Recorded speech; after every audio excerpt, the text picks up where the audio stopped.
Let's call this video Why Colorado. In 1993, on a December night, 5 employees were shot and killed at a Chuck E. Cheese in Aurora, Colorado.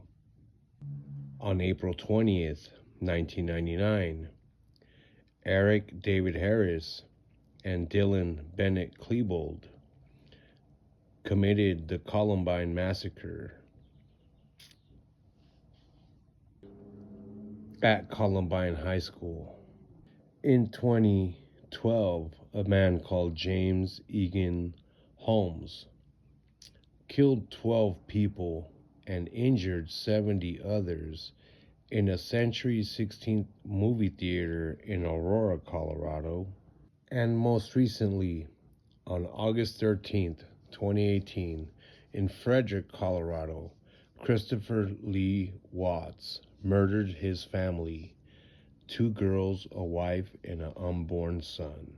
All of these acts made national and world news for the brutality and violence involved with each one of these acts.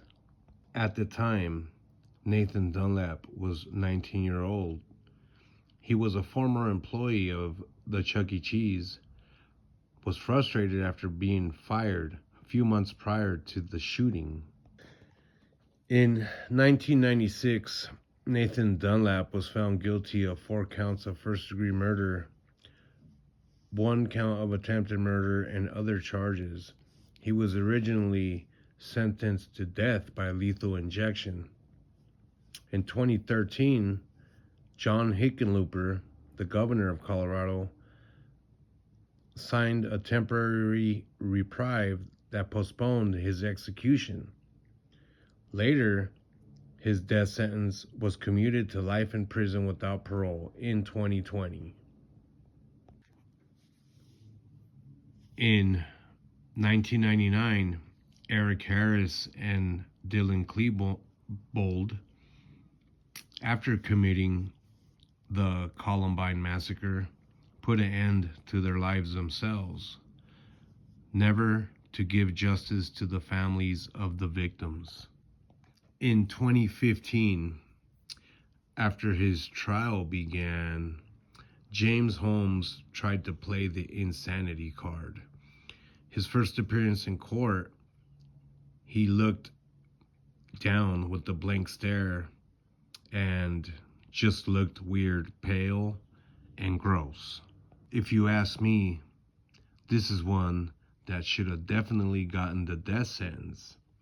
His trial began in April of 2015. Now, he was sentenced to 12 consecutive life sentences plus 3,318 years without parole. But he was spared the death penalty by a single vote. The judge at the time said, "It is the intention of this court that the defendant never set foot in free society again." James Holmes was sent to a Colorado prison where he was assaulted. I don't know the exact date, but after that, he was moved to a different prison somewhere in the United States and is currently rotten in prison. While I believe he's probably held in a protective custody unit somewhere in the United States, and he's probably watching free TV, eating 3 meals a day, and sleeps pretty good at night. This guy here didn't show any remorse in court and is a real POS in my book. Now, Chris Watts himself, he didn't drag on a trial trying to prove his innocence. He pled guilty in November of 2018 to multiple counts of first-degree murder, which included his 2 daughters, his wife, and his unborn son. Now, many speculate that he did this because he was having an affair. He gave an on-TV interview. I remember watching it at the time, pleading for their return. In the back of his mind, he knew that he murdered his family and had the guts to go on national TV and plead for them to return back home. What a real disgrace to humanity this guy is here. He was also not sent to a prison in Colorado because he had a major target on his back. Who knows where he's at? I'm sure if we did a little research, we could find out where he's at the time. He was sentenced to 5 life sentences without the possibility of parole, to be held consecutively.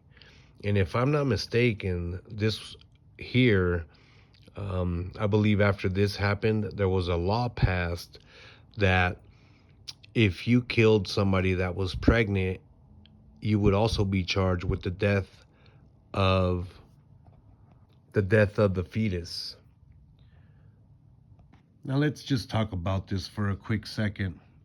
Why do you guys think that Colorado has these homegrown killers? Do you guys think it's the altitude? Denver and the Front Range is up 5,280 feet. It's the Mile High City. Or do you believe it may be something in the water? Or do you just think people are just crazy nowadays?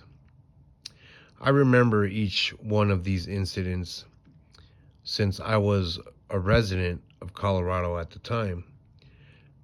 I believe I was here in 1995 or so, and the Nathan Dunlap case was going on, and that was what you seen on the news every night. And the Columbine shootings, I was working at a Pizza Hut at the time down in Lakewood, and I remember seeing about 50 police vehicles, FBI, and SWAT going down Wadsworth Boulevard. Nobody knew what was going on. This is pre-cell phone era, and we basically just looked out the window as these cars went by. Later, of course, we found out that the school was shot up, and unfortunately the 2 killers didn't make it for justice to be served. The Aurora shooting that James Holmes committed, I remember waking up that morning and getting ready for work. I turned on the TV and I saw what happened. It was wild. That's all people were talking about. Now this guy dressed up as the Joker and had booby traps and stuff set up for the police, for when they raided his house, they would blow themselves up, I guess. This was another one that people talked about, of course, for months and years, and people are still talking about it today. I believe that theater was shut down after this incident. And then the Watts murders. At the time, I could not believe that this man was on TV begging for his family to come back home. For some reason, I knew he had committed these murders. These men that do this to people, I guess if you want to call them men, should, without a doubt, be given the death penalty. I know 2 wrongs don't make it right, but people like this don't deserve a place in society. They kill innocent people, they destroy families, and then we get to take care of them for the rest of their lives while they are in prison. Now what kind of shit is that? Anyways, I hope you enjoyed the video. Please subscribe, like, and leave a comment. I am new to YouTube, and I will be uploading at least 1 video a week for you guys with similar content. I want to make a video about each state and the famous killers or, just weird things that might have happened in that state. So anyways, thanks for watching and have a good rest of your day.